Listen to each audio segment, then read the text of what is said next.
नमस्कार,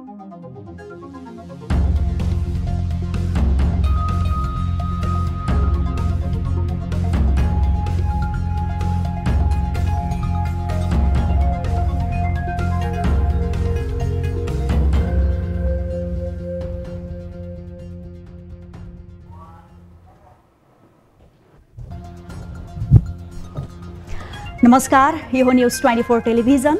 बेलुका 8 बजेको न्यूज बुलेटिनमा स्वागत छ। मानिस किन हराउँछ? यो प्रश्नको उत्तर खोज्नको संख्या धेरै छन्। कतिपय मानिस सामाजिक जीवनबाट आफूलाई पृथक राख्न चाहन्छन् र आफै हराउन चाहन्छन्।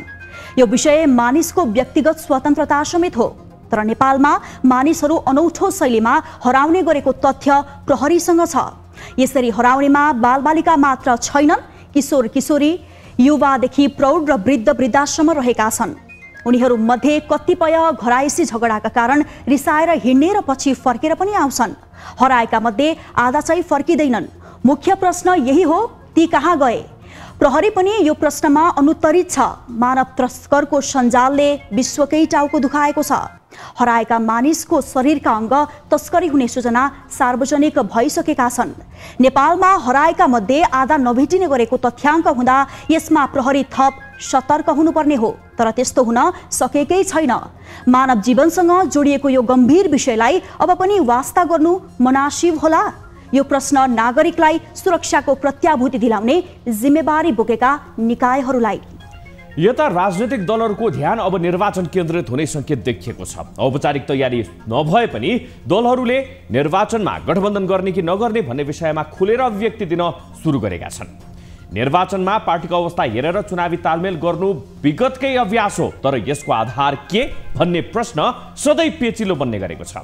दलहरूले अवस्था अनुसारको चुनावी गठबन्धन गर्ने र केही सिट संख्या बढाउने कार्यमा यस्तो सहकार्यलाई उपयोग गरेका छन्। चुनावमा गरेको सहकार्यबाट आउने नतिजालाई सकारात्मक रूपमा प्रयोग गर्न सके यसबाट आम जनमानस पनि लाभान्वित हुन सक्थे। तर विगत हेर्ने हो भने यो तालमेल सिट संख्या बढाउने अस्त्रमा मात्रै सीमित भएको छ।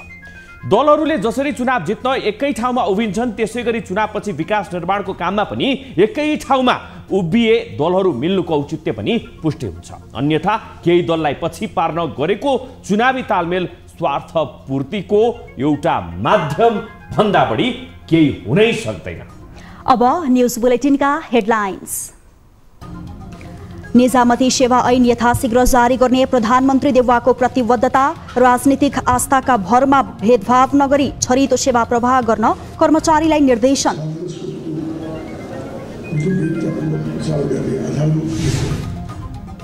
आन्तरिक विवादको चपेटामा परेको माओवादी फुटतर्फ उन्मुख भएको चर्चा। विवाद र बहसले पार्टी बलियो बन्ने र छलफलबाट विवाद समाधान हुने नेताहरूको विश्वास। यो पार्टीले एमसीसी चाहिँ पास गर्दैन भन्ने ढङ्गले नै बुझेको थियो, त्यसले पैदा भएको समस्या हो। स्थानीय निर्वाचनको मिति नजिकिँदै गर्दा दलहरूबीच चुनावी तालमेलबारे फरक टिप्पणी। कांग्रेस र एमाले एक्लै लड्ने बताइरहँदा माओवादी र एकीकृत समाजवादीमा भने अन्यल। चुनावमा गठबन्धन गर्नुपर्छ भन्ने बाध्यता हुँदैन। मोफसलका चर्चित खप्तड गोल्ड कप फुटबलमा हिमालयन शेर्पाको शानदार सुरुवात। नव जनजागृति क्लबलाई 4-0 गोल अन्तरले हराएसँगै प्रतियोगितामा बलियो दावेदारी प्रस्तुत। र युद्धविराममा इमानदारीता नदेखाएको भन्दै रुस र युक्रेन बीच आरोप प्रत्यारोप। नियमित बमबारी गरेकाले युद्धविराम नभएको युक्रेनी पक्षको आरोपमा रुसको असन्तुष्टि।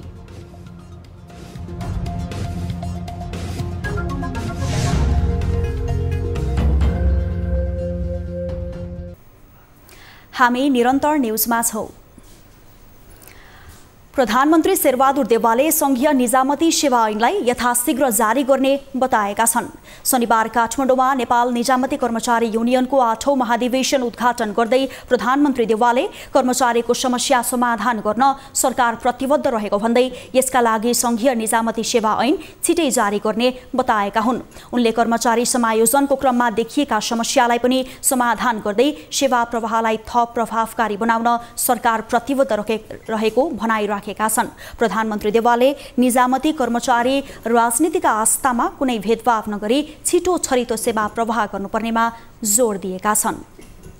राजनीतिक आस्थाका आधारमा कुनै भेदभाव नगरी सबै समुदाय र क्षेत्रका जनताप्रति समान किसिमको व्यवहार गर्ने, नागरिकप्रति सम्मानपूर्ण व्यवहार गर्ने, राष्ट्र र जनताको हितलाई प्राथमिकता दिने, सार्वजनिक सम्पत्तिको संरक्षण गर्ने, सार्वजनिक स्रोतको विविधतापूर्वक प्रचार गर्ने, आधारभूत मूल्य र मान्यताप्रति सम्मान गर्ने नागरिक अनुसार आजको आवश्यकता हो। कार्यक्रममा कांग्रेस महामन्त्री गगन थापाले वैशाख 30 मा स्थानीय तह निर्वाचन हुने र त्यसपछि आम निर्वाचन हुने भन्दै एमालेले सदन अवरुद्ध गरिरहे आम निर्वाचन केही समय अघि नै हुन सक्ने बताएका छन्। थापाले स्थानीय तहको निर्वाचनमा शानदार ढंगले पार्टीले जित हासिल गर्ने दावी गरे। यो संविधानले, ऐनले, नियमले, कानुनले हामीलाई निर्वाचन एक दिन पनि तलमाथि गर्ने छुट दिएको छैन। वैशाख 30 गते कांग्रेसले निर्वाचन गराउँछ र त्यसपछि हामी आम चुनाव गराउँछ। आम चुनाव मङ्सिरमा हुन्छ वा त्योभन्दा पहिला हुन्छ मलाई थाहा छैन।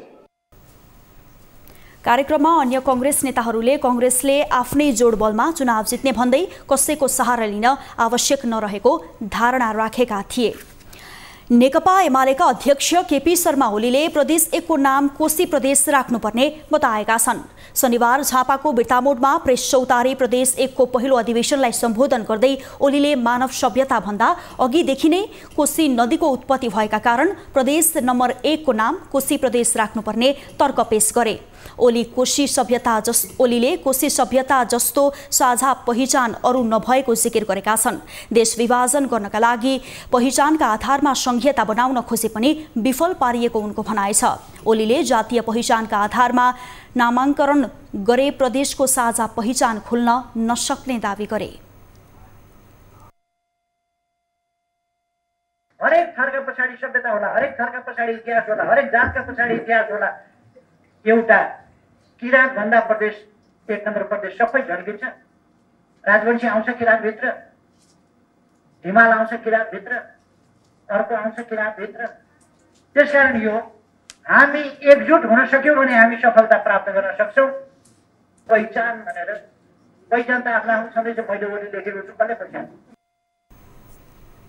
फरक प्रसङ्गमा ओलीले वर्तमान गठबन्धन मध्येबाट कांग्रेस बाहेक अन्य दलले आउँदो निर्वाचनमा एमालेसँग एक्लै मैदानमा आउने आँट नगरेको उल्लेख गरे। सत्तारूढ दल नेकपा माओवादी केन्द्रभित्र चरम विवाद देखिएको छ। एमसीसी पारित गर्ने सम्बन्धमा पेलेरै जाने पार्टी अध्यक्ष प्रचण्डको नीतिले विवादलाई मलजल गरेको हो। यसअघि पनि विरोधी पक्षलाई अस्तित्वमा रहन नदिने गरेका प्रचण्डप्रतिको असन्तुष्टि अहिले एकसाथ सतहमा आएको बुझ्न कठिन छैन। पछिल्लो विवादको घनत्व हेर्दा यो पार्टी फुटेको संघारमा पुगेको चर्चा समेत चलेको छ। एक रिपोर्ट। सत्ता गठबन्धनको दोस्रो ठूलो दल नेकपा माओवादी केन्द्रभित्रको विवादले चर्चा पाइरहेको छ। विशेष गरी अमेरिकी परियोजना एमसीसी व्याख्यात्मक टिप्पणी सहित सदनबाट अनुमोदन गरिएसँगै माओवादीमा असन्तुष्टि बढेको थियो।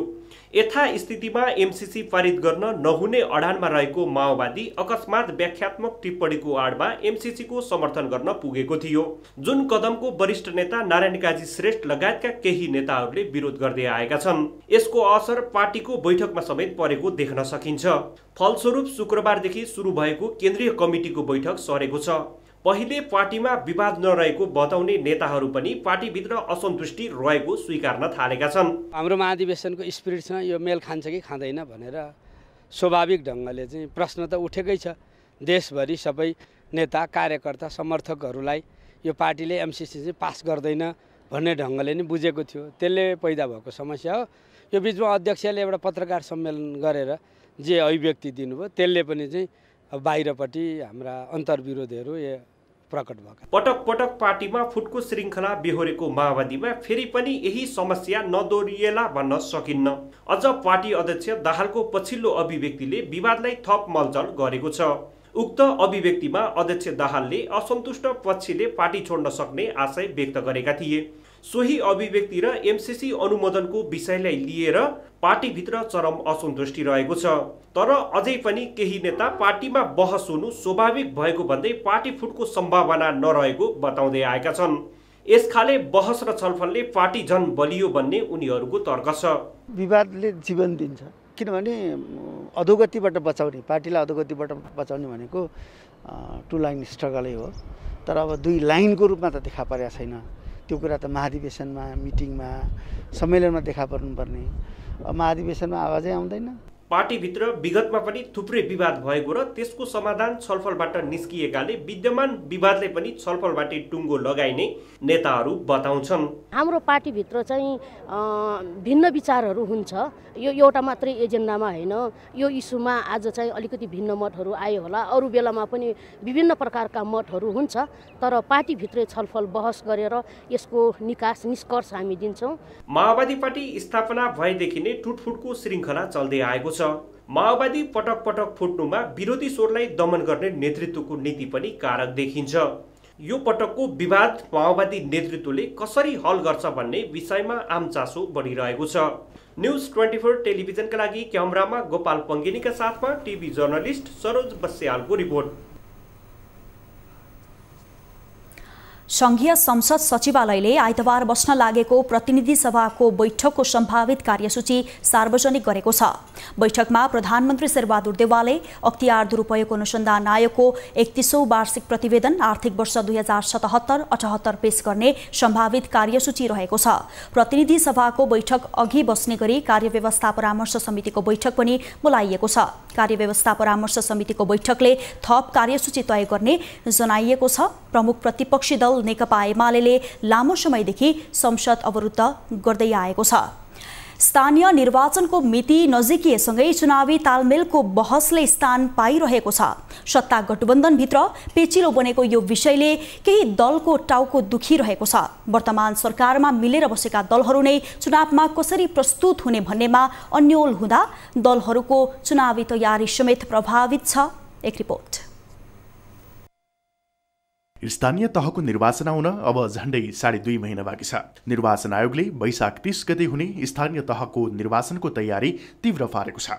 स्थानीय निर्वाचनको मिति नजिकिएसँगै चुनावी गठबन्धनको विषय दलहरूको प्राथमिकतामा समेत परेको छ। निर्वाचनमा दलहरू एक्लै चुनावमा उत्रिन्छन् कि गठबन्धन बनाएर मैदानमा आउँछन् भन्ने विषय अझै यकिन भएको छैन। यति बेला प्रधानमन्त्री देउवामाथि निर्वाचनलाई लिएर चर्को दबाव छ। गठबन्धनमा सामेल अन्य दलले आगामी निर्वाचनसम्म गठबन्धन कायम राख्ने कसरत गरेको र अर्कोतिर कांग्रेसभित्र गठबन्धन तोड्ने मागले उनी दबावमा परेका हुन्।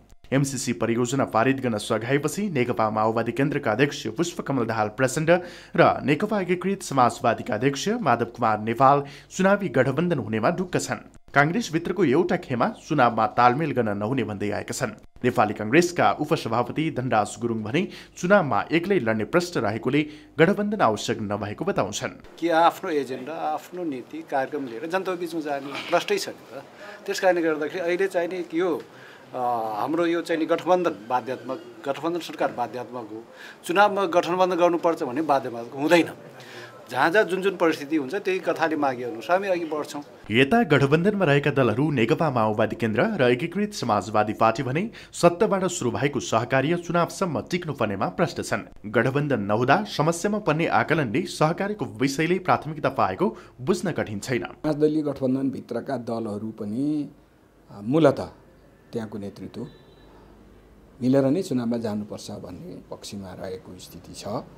यद्यपि कतिपय दलहरूमा फरक मतहरू पनि छन्, मिलेर जान सकिँदैन भन्ने मतहरू पनि छन्।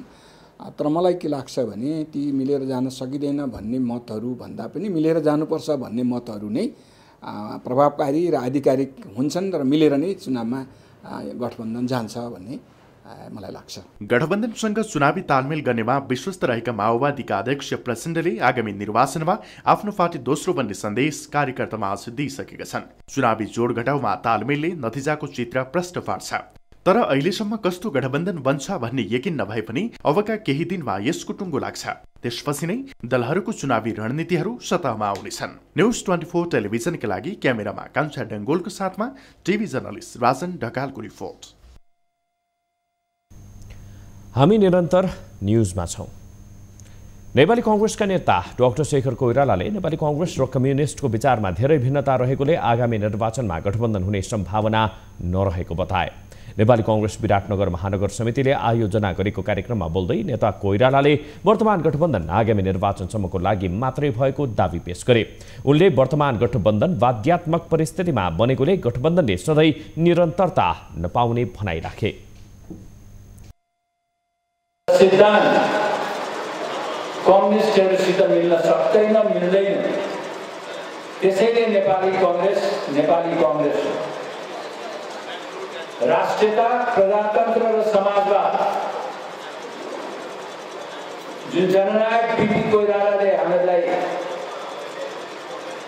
दिनुभएको छ त्यसैमा अडेर हामी अगाडि बढ्छौं। कार्यक्रमलाई सम्बोधन गर्दै कांग्रेस उपसभापति धनराज गुरुङले गठबन्धनका केही दलहरूले नेपाली कांग्रेसको सहकार्य चाहे पनि त्यो सम्भावना नरहेको प्रश्न पारे। त्यस्तै कांग्रेस महामन्त्री गगन थापाले स्थानीय निर्वाचन कुनै पनि हालतमा नसर्ने भएकोले निर्वाचनको तयारीमा जुट्न कार्यकर्ताहरूलाई निर्देशन दिए। कार्यक्रममा अन्य नेताहरू डाक्टर मिनेन्द्र रिजाल, डाक्टर चन्द्र भण्डारी लगायतले सम्बोधन गरेका छन्। नेकपा एमालेका वरिष्ठ उपाध्यक्ष ईश्वर पोखरेलले एमसीसीको व्याख्यात्मक घोषणा केही दलको लाज छोप्ने टालो मात्रै भएको टिप्पणी गरेका छन्। शनिबार काठमाडौँमा आयोजित एक कार्यक्रममा पोखरेलले गठबन्धन नै टुट्ने भएपछि बाध्य भएर एमसीसीको व्याख्यात्मक घोषणा ल्याएको दावी गरे। पोखरेलले राष्ट्रिय स्वाधीनता र स्वतन्त्रतामा असर नपर्ने गरी मुलुकको हितका लागि अन्य देशको सहयोग स्वीकार गर्नुपर्ने धारणा राखे। उनले नेकपा एकीकृत समाजवादी अध्यक्ष माधव नेपालले दक्षिणपन्थी अवसरवादको अगुवाई गरेको आरोप पनि लगाए। दक्षिणपन्थको ठोस अभिव्यक्ति कांग्रेससित सहकार्य गरेर संविधानको रक्षा, प्रणालीको रक्षा रे संविधानको रक्षा, ताजा जनादेशमा जान्छु भन्ने प्रधानमन्त्रीको कुरालाई नमान्ने तर संविधानको रक्षा गर्ने नाममा यो ढङ्गको जो काम भएको छ यो अपराधपूर्ण काम भएको छ। यति बेला घृणित दक्षिणपन्थी अवसरवादको अगुवाई माधव नेपालले गरे हो। पोखरेलले आगामी स्थानीय तहको निर्वाचनको तयारीमा जुट्न कार्यकर्तालाई निर्देशन पनि दिनुभयो। नेकपा एमालेका उपाध्यक्ष सुभाष नेमुवाङले गठबन्धन सरकारका कारण राज्यको 3वटै अङ्ग असफल भएको बताए। शनिबार काठमाडौँमा प्रेस चौतारी नेपालको बागमती उपत्यका प्रतिष्ठान र एसोसिएट प्रदेशको संयुक्त प्रथम अधिवेशनको उद्घाटन गर्दै नेमुवाङले सरकार र संसदले केही काम गर्न नसके र अदालतलाई पनि काम गर्न नदिएको आरोप लगाए। उनले अहिलेको अवस्थामा संविधान बमोजिम चुनाव हुनुपर्ने र जनताले नै फैसला गर्ने भन्दै गठबन्धन दलहरू चुनावमा जान डराइरहेको बताए। उपाध्यक्ष नेमुवाङले एमसीसी अनुमोदनका समयमा सरकारमा बस्ने दलहरूले दोहोरो चरित्र देखाएको पनि बताएका थिए। यो केही दिन अगाडिदेखि केही मुद्दाहरू थालेको छ होइन भने अदालतमा डिफर्म राज्यका 3वटा अङ्गहरू डिफर्म भएको अवस्थामा अब के गर्ने? त्यसैले हामी भनिरहेका छौँ जनताको बिचमा जाउँ, संविधान बमोजिम चुनाव गरौँ।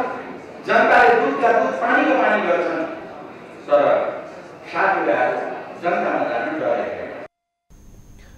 उनले एमाले नेतृत्वको सरकारले गरेको असाधारण विकासदेखि डराएर षड्यन्त्रपूर्वक सरकारबाट हटाएको आरोप समेत लगाएका थिए। राष्ट्रिय सभाका नवनिर्वाचित 19 सदस्यहरूले पद तथा गोपनीयताको शपथ लिएका छन्। कानून, न्याय तथा मानवाधिकार समितिको कार्यकक्ष सिंहदरबारमा राष्ट्रिय सभा अध्यक्ष गणेश प्रसाद तेमलसेनाले नवनिर्वाचित सदस्यहरूलाई शपथ दिलाएका हुन्। गत माघ 12 गते सम्पन्न निर्वाचनबाट नेपाली कांग्रेसका 6, नेकपा माओवादी केन्द्र र नेकपा एकीकृत समाजवादीका 5 तथा नेकपा एमाले जनता समाजवादी पार्टी र राष्ट्रिय जनमोर्चाका 1 जना निर्वाचित भएका थिए। कांग्रेसबाट नारायण दत्त मिश्र, वराज शर्मा, दुर्गा गुरुङ, कमला पन्त, कृष्ण प्रसाद पौडेल र गोपाल कुमार बस्नेतले शपथ दिए। त्यस्तै माओवादी केन्द्रबाट उर्मिला अर्याल, भुवन बहादुर सुनार, सुरेश कुमार आले मगर, नरबहादुर विष्ट र जगत बहादुर कार्कीले शपथ लिएका थिए। एकीकृत समाजवादीबाट जयन्ती देवी राई, गोमा देवी तेमलसेना, राजेन्द्र लक्ष्मी गैरे, उदय बहादुर बोहरा र मदन कुमारी शाहले शपथ लिएका थिए। जसपाबाट मोहम्मद खालिद, एमालेका सोनाम गेलजेन शेर्पा र राष्ट्रिय जनमोर्चाका तुलु प्रसाद विश्वकर्माले शपथ लिएका हुन्।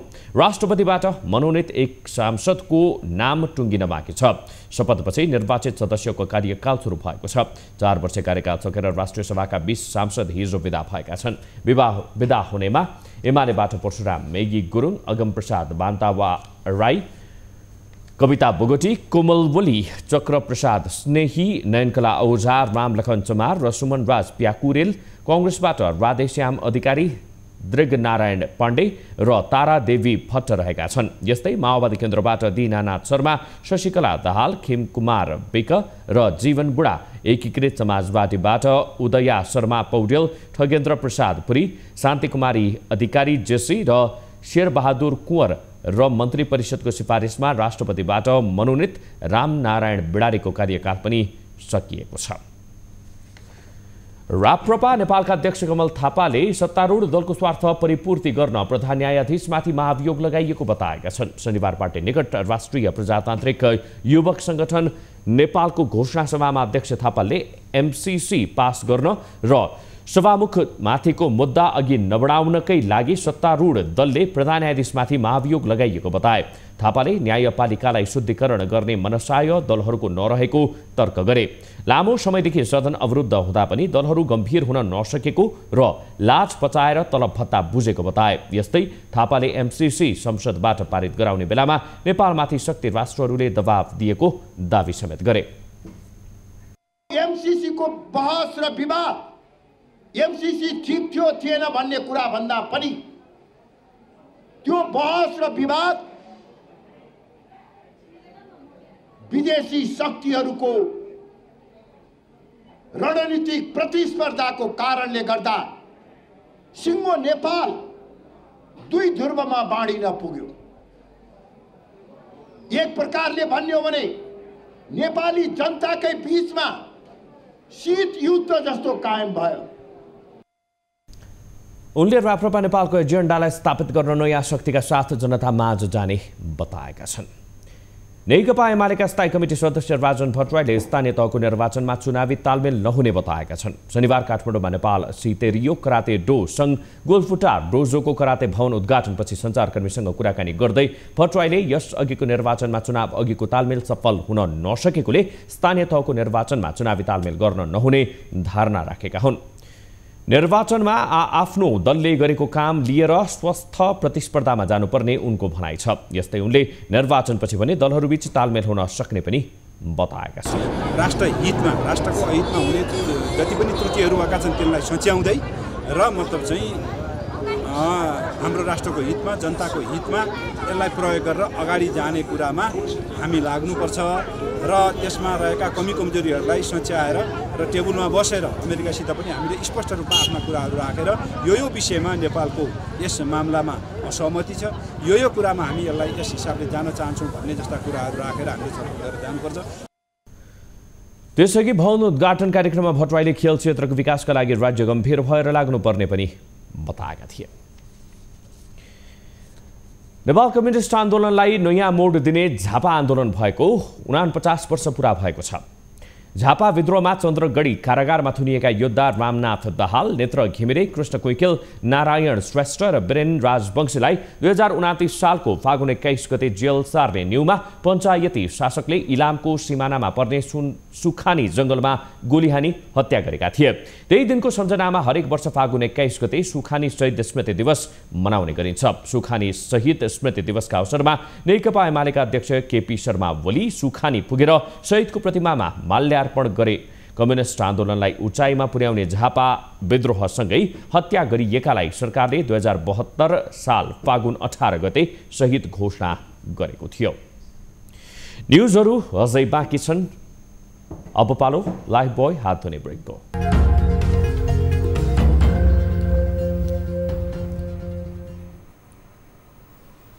हामी निरन्तर न्युजमा छौं। नेपालमा वर्षेनी ठूलो संख्यामा मानिस हराउने गरेका छन्। पछिल्लो 3 वर्षको आँकडाले यो तथ्याङ्क डरलाग्दो रहेको देखिन्छ। 2075 साल यता मात्रै हराएका झण्डै 34,000 मानिसहरूमध्ये आधाभन्दा बढी अझै भेटिएका छैनन्। वर्षेनी 10,000 जना भन्दा धेरै मान्छे हराउने गरेको औपचारिक तथ्याङ्क छ। कतिपय घटनाको त तथ्याङ्क समेत हुँदैन। एक रिपोर्ट। नेपाल प्रहरीको वेबसाइट जानकारीमूलक छ। त्यहाँ प्रहरीको सांगठिक संरचना र सूचना मात्र छैन, हराएका व्यक्तिहरूको फोटो सहितको विवरण समेत छ। यो विवरण र प्रहरीको तथ्याङ्क हेर्दा नेपालमा व्यक्ति हराउने घटनाको डरलाग्दो तस्बिर देखिन्छ। नेपालमा वर्षेनी ठूलो संख्यामा मानिसहरू हराउने तथ्याङ्क रहे पनि खोजी कार्यको प्रभावकारितामा भने प्रश्न उठ्ने गरेको छ। वार्षिक 8 देखि 10,000 जनासम्म मानिस हराउने गरेको उजुरी प्रहरीले दर्ता गर्ने गरेका छन्। तर फेला पर्नेको संख्या भने निकै न्यून छ। 3 वर्षमा मात्रै 34,809 जना व्यक्तिका परिवार वा आफन्तले आफ्ना सदस्य हराएको भन्दै उजुरी गरेका छन्। ती मध्ये जम्मा 13,400 जना मात्र भेटिए, अर्थात् हराएका मध्ये आधा भन्दा धेरै व्यक्ति भेटिँदैनन्। त्यसो भए हराएका भनिएका आधा व्यक्ति कहाँ जान्छन् त? जवाफ प्रहरीसँग पनि छैन। त्यो एउटा सम्भावना पनि देखिन्छ हैन। जस्तै अब अहिले हामीले भर्खरै बालाजुमा एकजना व्यक्तिलाई नियन्त्रणमा लिएको छौँ। अब उहाँको हकमा चाहिँ के रहेछ भने 2 जना व्यक्तिलाई फकाइ फुलाई भारतमा लगेर त्यो किडनी चाहिँ बेच्ने भन्ने तरिकाको आइरहेको छ। त्यसमा चाहिँ अहिले अनुसन्धान भइरहेको छ। त्यसले गर्दाखेरि मान्छेलाई ललाइ फकाइ अथवा फकाइ फुलाई बाह्य मुलुकमा लैजाने, काम गर्न लैजाने लगायतको काम पनि हुन सक्ने सम्भावना चाहिँ नकार्न सकिँदैन। मान्छे हराउने घटना नेपालमा मात्र होइन, अन्य मुलुकमा समेत छ। तर यसरी हराउनेमा बालबालिकादेखि किशोर किशोरी बढी हुन्छन्। नेपालमा भने हराउने मध्ये अधिकांश महिला छन्। बालबालिकादेखि किशोर किशोरी समेत हराएको सूची प्रहरीसँग छ। साउन यता मात्रै 5,000 भन्दा बढी हराएकोमा 1,000 भन्दा बढी बालिकाहरू छन्। ती मध्ये अधिकांश काठमाडौँबाट हराएको देखिन्छ। विगतमा कुनै व्यक्ति हराउँदा त्यसको कारण घर्यासी समस्या हुने गरेको थियो। अहिलेको जस्तो सूचना र सञ्चारको सहज पहुँच भएको अवस्थामा समेत मान्छे हराउनुलाई स्वाभाविक रूपमा लिन सकिँदैन। वर्षौंदेखि मान्छे हराउने क्रम बढ्दै गए पनि यसबारे प्रभावकारी अनुसन्धान भने हुन सकेको छैन। हराएकोलाई छुट्टै प्रहरीभित्र एउटा डेडिकेटेड निकाय हुनुपर्ने जस्तो लाग्छ मलाई, किनकि मान्छे हराइरहेछन् होइन। त्यसो त कतिपय व्यक्ति हराएको भन्दै परिवारले उजुरी गर्ने, तर फर्किएर आएपछि प्रहरीलाई जानकारी नगराउने गर्दा समस्या हुने गरेको छ।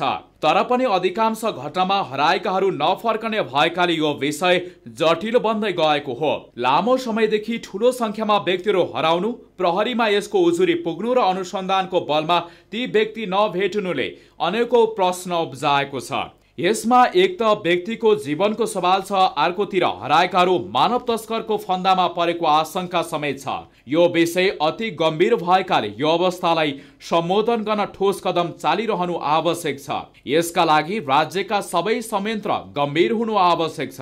न्यूज 24 टेलिभिजनका लागि क्यामेरामा अशोक मानन्दरका साथमा टिभी जर्नलिस्ट समीर जोशी, काठमाडौँ।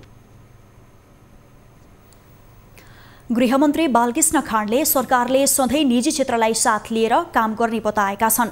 शनिबार भैरहवामा आयोजित कार्यक्रममा गृहमन्त्री खाँडले कांग्रेस प्रतिपक्षमा हुँदा होस् वा सरकारमा सधैँ निजी क्षेत्रलाई साथमा लिएर अघि बढ्दै आएको भनाइ राखे।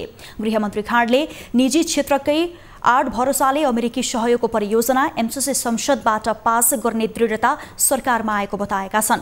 यदि एमसीसी पास नभएको भए नेपालको आर्थिक क्षेत्रमा नराम्रो प्रभाव पर्ने बताउँदै अब परियोजना लागू भएपछि यसले मुलुकको आर्थिक क्षेत्रलाई चलायमान बनाउने दावी समेत गरेका छन्। निजी क्षेत्रलाई बढी भरोसा गर्नु हो भन्ने हामीलाई अब निजी क्षेत्रको चाहना फेरि के छ भन्दाखेरि निजी क्षेत्रलाई प्रोत्साहित गर्ने, संरक्षित गर्ने र परिणाममुखी परिणाममा तपाईँहरूले पुर्याउन सक्नु भएन भन्ने फेरि हामीलाई आएको छ। तथापि हामी जुन सिद्धान्तमा विश्वास गर्छौँ। पूर्व मन्त्री एवं प्रतिनिधि सभा सदस्य घनश्याम भुसालले उद्योग र रोजगारी सृजना गर्न सक्ने पुँजीले मात्र विकास सम्भव नभएको भनाइ राखे। राज्यको लगानी डुब्दैन भन्ने ग्यारेन्टी गरे मात्रै निजी क्षेत्र फस्टाउने उनको तर्क छ। तपाईँ 2 रुपियाँ खर्च गरेर उद्योग खोल्नुहुन्छ भने 2.5 रुपियाँ तपाईँको आउने कुराको ग्यारेन्टी तपाईँका केही भवितव्य केही कारणहरूले बाहेक आम रूपमा नीतिगत रूपमा राज्यले यो बनाइदिनुपर्छ कि तपाईँले 2 रुपियाँ खर्च गर्नुहुन्छ भने तपाईँले 2.5 रुपियाँ प्राप्त गर्नुहुन्छ, तपाईँको 50 पैसाको नाफाको ग्यारेन्टी छ भन्ने कुरा राज्यले गर्नै पर्छ। साधारण सभामा बोल्ने उद्योगी व्यवसायीले सीमा क्षेत्रमा कडाई नहुँदा चोरी तस्करी बढेको र यसले आफूहरू मर्कामा परेको गुनासो गरेका थिए। गर्ने चीजहरूलाई बढावा दिनुपर्नेमा वास्तवमा चाहिँ ट्रेडिङमा तुरुन्त एउटा चाहिँ भनौँ न एउटा चाहिँ प्रफिटको हिसाबले जुन एउटा लङ टर्मको लागि न व्यवसायीहरूलाई फाइदा हुन्छ, न आम पब्लिकलाई फाइदा हुन्छ, न एउटा चाहिँ देशलाई नै फाइदा हुन्छ। त्यो पोलिसी स्टेबल चाहिँ नहुने कारणले एउटा लङ टर्मको हिसाबको कृषि क्षेत्र पनि सँगसँगै छौँ, तर सरकार केवल आयात रोक्न खोज्ने तर सम्भावना भएका निर्यातका क्षेत्रहरू जस्तै सिमेन्ट, खानीजन्य पदार्थ, कृषिजन्य उत्पादनहरूलाई अनुदानसहित प्रोत्साहन गर्ने, भन्सार सुधार गर्नेतर्फ ध्यान दिन सकेको छैन। यस विषयमा विशेष ध्यान दिन तथा निकासी प्रबन्धनको लागि नेपाल सरकारसँग चाहिँ अनुरोध गर्दछु। कार्यक्रममा निकासीजन्य उद्योगलाई प्रोत्साहन नभएको, विशेष आर्थिक क्षेत्र सेज सञ्चालनमा ढिलाइ भएको, भन्सारमा पार्किङ साँघुरो भएको लगायतको गुनासो समेत उद्योगीहरूले गरेका थिए।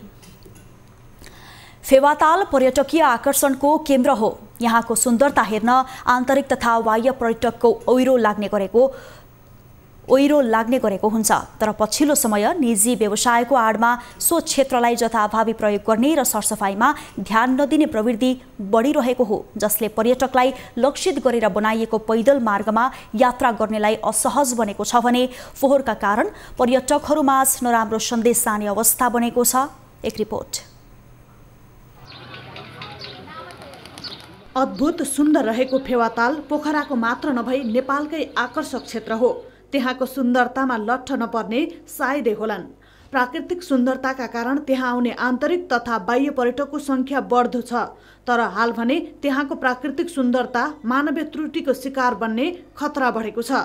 फेवातालको दक्षिणतर्फ पैदल यात्रुलाई सहज हुने गरी निर्माण गरिएको पैदल मार्गलाई स्थानीय रेस्टुरेन्टले जथाभावी प्रयोग गरेका छन्, जसले पर्यटक तथा अन्य यात्रुलाई हिँड्न शास्ति भएको गुनासो आउने गरेको छ। त्यति राम्रो कुरा चाहिँ होइन टुरिज्मको लागि। अब यो कुरा चाहिँ हाम्रो सम्बन्धित निकाय पर्यटनसँग काम गर्ने मान्छेहरूले चाहिँ यो कुरालाई ध्यानपूर्वक हेरेर यो कुराहरू चाहिँ अलिकति राम्रो तरिकाले गरेर ताललाई पनि जोगाउने तरिकाले र मान्छेलाई पनि अलि हिँड्न अप्ठ्यारो नहोस्, त्यसरी बिजनेस गरोस् भन्ने मेरो चाहना छ। पैदल मार्गसँगै रेस्टुरेन्ट चलाउनेहरूले मार्ग नै अवरोध गर्ने गरी टेबल कुर्सी राख्दा यात्रुलाई असहज भएको हो। यो समस्या हालै सुरु भएको होइन। यसअघि नै यो विषयमा जनगुनासो बढ्दा वडा तथा महानगरपालिकाले सो पैदल मार्ग क्षेत्रलाई अवरोध नगर्न रेस्टुरेन्टहरूलाई पत्राचार गरिसकेको छ। पैदल यात्रा अवरोध पार्ने काम गैर कानुनी भएको भन्दै अब पनि अटेर गरे कारबाही गर्ने महानगरको भनाइ छ। अब टेबल कुर्सीहरू राखेर जाने, अब बसेर खाने ठाउँ बनाएका छन् नि, त्यो उनीहरूको लापरवाहीले गरेको कुरा हो।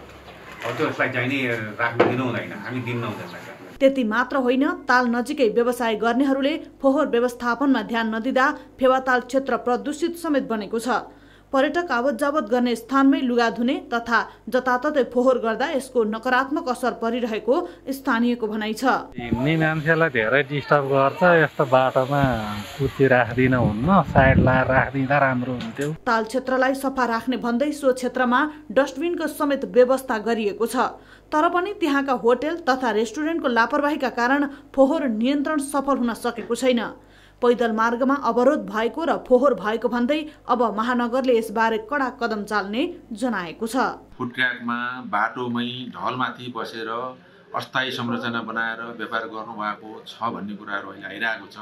मैले आजै नै तत्कालै हाम्रा नगर परिषदलाई त्यहाँ म पठाउँछु।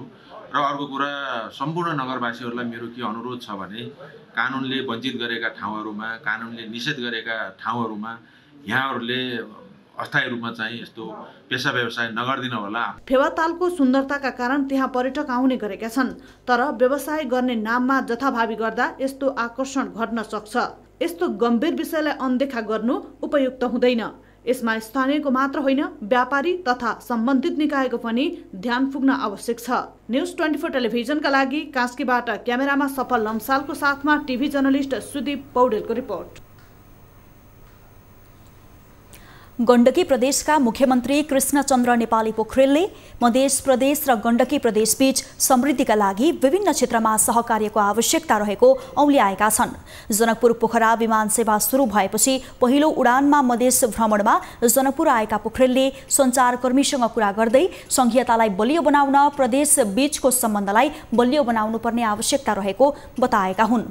उनले पोखरा पर्यटकीय गन्तव्य रहेको र जनकपुर धार्मिक पर्यटकीय क्षेत्र भएकाले दुवै प्रदेश बीचमा पर्यटकीय विकास गरेर यसबाट लाभ लिन सक्ने धारणा राखे। मध्य प्रदेशको पनि यद्यपि अरू क्षेत्रहरू हुँदा हुँदै पनि प्रशस्त सम्भावना बोकेको धार्मिक पर्यटकीय स्थलहरू यहाँ छन्। यसलाई हामी के चाहन्छौँ गण्डकी प्रदेश सरकारले हाम्रो यो मलाई लाग्छ भ्याली बाहिरको आज हामी 6औं स्मार्ट एयरपोर्टमा आइरहेछौँ कनेक्टिभिटी हामी यसलाई बढाएर तपाईँको चाहिँ के भने अलि बाहिरी अन्तर्राष्ट्रिय स्तर भनौँ। त्यस्तै मध्य प्रदेशका पर्यटन मन्त्री शत्रुघ्न महताले दुवै प्रदेशको सहकार्यबाट पर्यटन क्षेत्र लाभान्वित हुन सक्ने बताए। जनकपुर धाम र अब बाहिरी पर्यटकहरू जनकपुरबाट सिधै पोखरा जाने अब हुन सक्छ। जनकपुर विमानस्थलमा मुख्यमन्त्री पोखरेललाई मध्य प्रदेशका पर्यटन मन्त्री शत्रुघ्न महतो, भौतिक पूर्वाधार तथा यातायात मन्त्री राम सरोज यादव, सुरक्षा निकाय प्रमुखहरूले स्वागत गरेका थिए।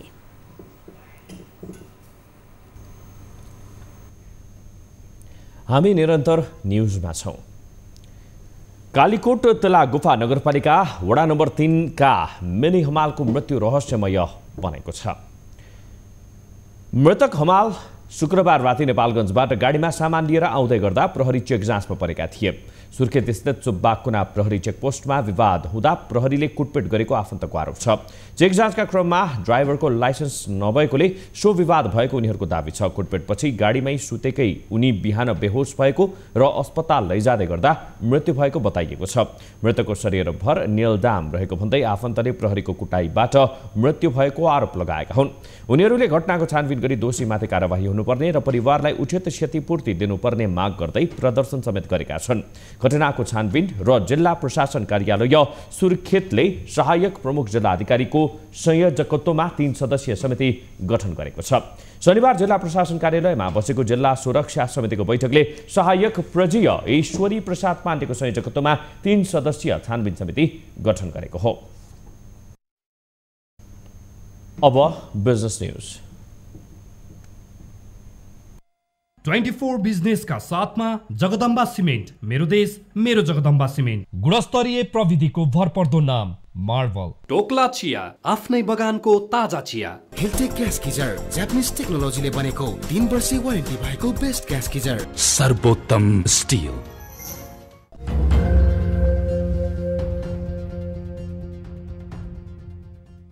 चालू आर्थिक वर्षको 7 महिनामा बीमा कम्पनीहरूले 1 खर्ब रुपैयाँ भन्दा बढी बीमा शुल्क सङ्कलन गरेका छन्। नेपालमा सञ्चालित सबै जीवन र निर्जीवन बीमा कम्पनीहरूले साउनदेखि माघ महिनासम्म उक्त रकम सङ्कलन गरेका हुन्। हाल नेपालमा जीवन र निर्जीवन गरी 39 वटा बीमा कम्पनी सञ्चालनमा छन्। बीमा समितिका अनुसार हालसम्म जनसङ्ख्याको करिब 35% बीमा गरेका छन्। साउनदेखि माघसम्म बीमा लेख बिक्रीबाट 1 खर्ब 3 अर्ब 11 करोड रुपैयाँ बीमा शुल्क सङ्कलन गरेको समितिले जनाएको छ। गत आर्थिक वर्षको सोही अवधिमा यी कम्पनीहरूले 92 अर्ब 41 करोड रुपैयाँ सङ्कलन गरेका थिए।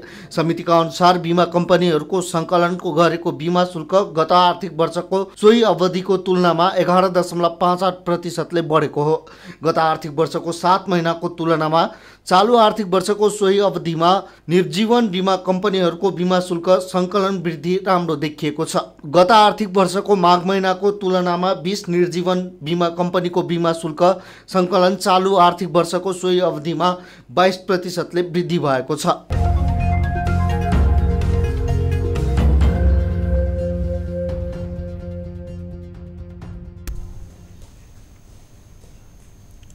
अब हेल्थ न्यूज।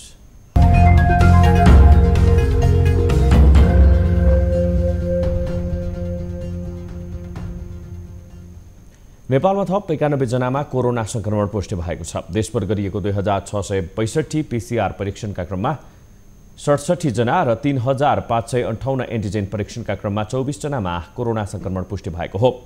शनिबार कोरोनाका कारण कसैको पनि मृत्यु भने भएको छैन। नेपालमा हालसम्म 11,945 जनाले ज्यान गुमाइसकेका छन्। त्यस्तै थप 362 संक्रमित निको हुँदा हालसम्म नेपालमा 9,58,555 जना निको भएका छन्। हाल नेपालमा 6,947 सक्रिय संक्रमित आइसोलेसन र 106 जना क्वारेन्टिनमा रहेको मन्त्रालयले जनाएको छ। न्युजहरू अझै बाँकी छन्, अब पालो ब्रेकको।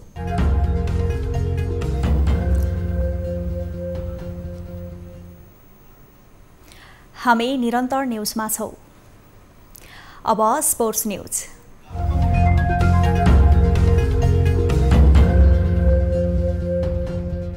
पाँचौं Sudurpashchim Khaptad gold cup football प्रतियोगितामा हिमालयन शेर्पा क्लबले विजयी सुरुवात गरेको छ। शनिबार धनगढी रङ्गशालामा भएको खेलमा नवजनजागृति युवा क्लबलाई 4-0 गोल अन्तरले हराउँदै हिमालयले विजयी सुरुवात गरेको हो।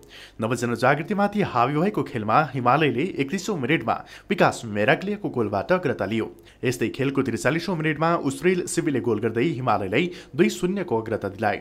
55औं मिनेटमा उसरेलले व्यक्तिगत दोस्रो गोल गरेपछि 3-0 ले अगाडि रहेको हिमालयन खेलको 81औं मिनेटमा पूर्ण बहादुरले गोल गरेपछि 4-0 को शानदार जित हात पार्न सफल भयो। 10 टिम सहभागी रहेको प्रतियोगितामा विजेताले नगद 21 लाख हात पार्नेछ।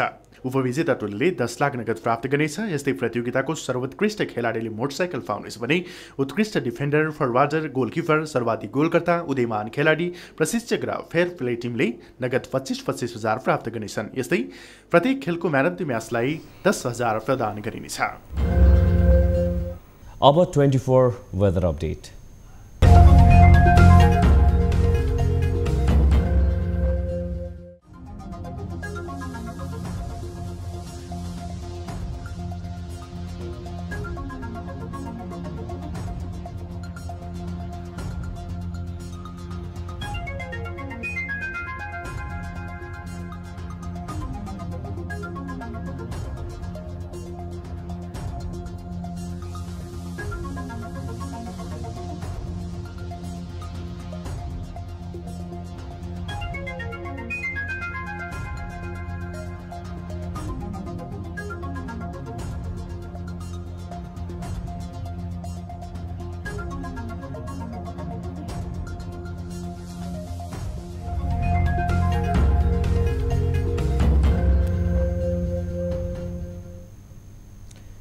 न्यूज बुलेटिनको अन्त्यमा पुनः हेडलाइन्स। निजामती सेवा ऐन यथाशीघ्र जारी गर्ने प्रधानमन्त्री देउवाको प्रतिबद्धता। राजनैतिक आस्थाका भरमा भेदभाव नगरी छरितो सेवा प्रवाह गर्न कर्मचारीलाई निर्देशन।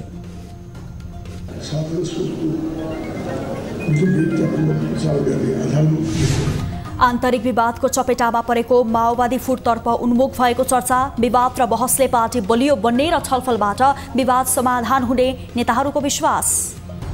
यो पार्टीले एमसीसी चाहिँ पास गर्दैन भन्ने ढङ्गले नि बुझेको थियो, त्यसले पैदा भएको समस्या हो। स्थानीय निर्वाचनको मिति नजिकै गर्दा दलहरूबीच चुनावी तालमेलबारे फरक टिप्पणी। कांग्रेस र एमाले एक्लै लड्ने बताइरहँदा माओवादी र एकीकृत समाजवादीमा भने अन्यल। गठबन्धन सरकार बाध्यात्मक हो, चुनावमा गठबन्धन गर्नुपर्छ भने बाध्यता हुँदैन। मोफसलका चर्चित खप्तड गोल्ड कप फुटबलमा हिमालयन शेर्पाको शानदार सुरुवात। नवजनजागृति क्लबलाई 4-0 गोल अन्तरले हराएसँगै प्रतियोगितामा बलियो दावेदारी प्रस्तुत।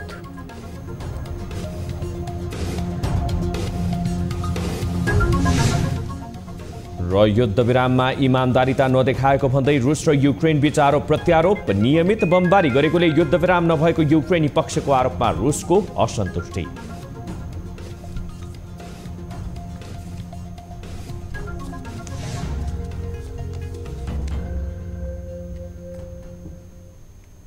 बेलुकी 8 बजेको न्युज बुलेटिन अहिलेलाई यति नै। जाँदा जाँदै ताली र गालीका लागि हामीले सोधेको प्रश्न। राष्ट्रसङ्घको आपतकालीन महासभामा युक्रेनमाथि रुसले गरेको आक्रमणको निन्दा गर्ने पक्षमा नेपालले मतदान गर्नु परिपक्व कूटनीतिक कदम हो भन्नेले तालीमा, होइन भन्नेले गालीमा भोट गर्नुहोला। हाम्रो पात्रको एपमा गएर भोट गर्न सक्नुहुनेछ। थप न्युजका लागि हाम्रो वेबसाइट www.news24nepal.com हेर्नुहोला।